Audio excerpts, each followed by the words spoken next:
Но если здание совсем уже разваливается и такие страшные, портят вид и города, почему бы и нет? Ну, конечно, что у нас там ни канализации нет, ничего ж нет. Так вот, было бы, конечно, хорошо. Ой, это очень сложный вопрос. Это же лицо города. Его в порядок привести и туристов там водить. А сносить что-либо, это нереально. Там на одном квадратном метре 500 человек прописано. Как вы их будете расселять? Просто нереально. Білесізім, сносить это қолай айтмасы.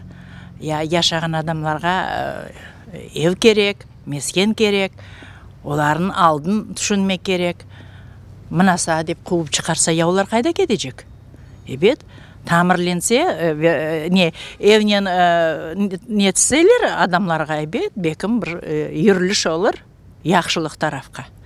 Мне как бы положительно, как бы, да? Я же здесь, у меня временное жилье. Это же я здесь не прописана, ничего, как на птичьих правах. Вот район церкви, монашеская церковь на углу Пролетарской и Курчатова. Это, наверное, историческое здание. Потом здесь находится татарская мечеть, которую тоже сносить, очевидно, не будут. А район, прилегающий вот к этому участку, здания и квартиры, и жилье находятся еще в достаточно хорошем состоянии.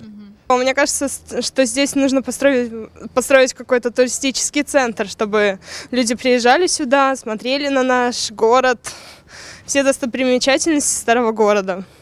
Понимаете, тут надо понимать, что за старинное здание. То есть, если это обыкновенный жилой дом, который большого интереса не представляет, но разнести его можно, потому что все равно он посыпется. Потому что все построено на фундаментах, на глине, то есть оно все долго не живет само по себе. Вот. Но здесь есть здания исторические, на самом деле, которые имеют очень большую ценность.